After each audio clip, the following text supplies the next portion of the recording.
5 octombrie. Apocalipsa 2 de la 8 până la 11. Îngerului bisericii din Smirna scrie: Iată ce zice cel dintâi și cel de pe urmă, cel ce a murit și a înviat. Știu necazul tău și sărăcia ta, dar ești bogat. Și bagiocurile din partea celor ce zic că sunt iudei și nu sunt, ci sunt o sinagogă a Satanei.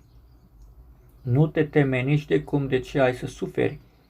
Iată că diavolul are să arunce în temniță pe unii din voi ca să vă încerce și veți avea un necaz de 10 zile. Fii credincios până la moarte și îți voi da cununa vieții. Cine are urechi să asculte ce zice bisericilor Duhul, cel ce va birui nici de cum nu va fi vătămat de a doua moarte. Nu te teme de ce ai să suferi. Scrierea sau scrisoarea către Smirna este totodată și avertismentul către biserica întreagă pentru a fi pregătită pentru suferințe. Iisus a suferit pentru noi și noi să fim gata de a suferi pentru El, să călcăm în urmele Lui și să nu credem numai în El, ci să fim gata să și suferim pentru numele Lui. Mulți au mers în acest sens înaintea noastră. Ei au suportat suferințele lui Iisus atât sub cezarii romani, deci din partea păgânilor, cât și sub teroarea unei biserici degenerată care pe împotrivitori i-a persecutat fără cruțare. Numai sub Papa Inocențiu III se spune că au fost executați aproximativ 1.000.000 de albigenzi, valdenzi și rotarari creștini. Dar și după aceea au murit mulți pe rug și diverse metode construite în numele bisericii. Totdeauna Satana a fost pe urmele adevăraților ucenici al lui Isus, indiferent că a fost o biserică degenerată sau o putere lumească a Anticristului, în spatele cărora el se ascundea.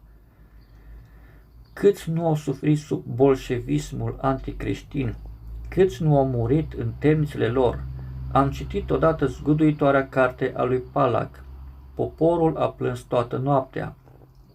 Acolo autorul descrie suferințele sufletești pe care creștinii din Siberia au trebuit să le suporte. Când li s-au luat copiii pentru a fi educați în spiritul marxist, au întreprins o încercare de disperare la consulatul american din Moscova, dar fără rezultat. Așa au trebuit să se supună necazului lor. Toată omenirea este în adâncul ei marcată de anticrist, chiar dacă azi avem libertate deplină să propovăduim Evanghelia și să o scriem.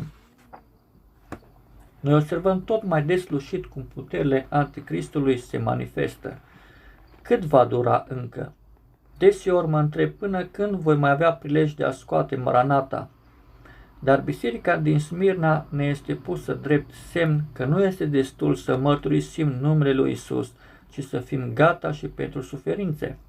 Primii creștini au devenit cu bucurie martiri, să nu fim lași, fricoși când vin suferințe asupra noastră, fiindcă Isus ne spune: nu te teme nici de cum de ce ai să suferi. Ține de dispoziția noastră de creștini că trebuie să suferim pentru numele lui Isus, fiindcă drumul în paradis duce peste Golgota. Dacă azi pe pământ ne luptăm lupta cea bună, El ne va scoate din această lume care înaintează spre judecată, spre pedeapsă, despre care vom mai vorbi în meditațiile noastre.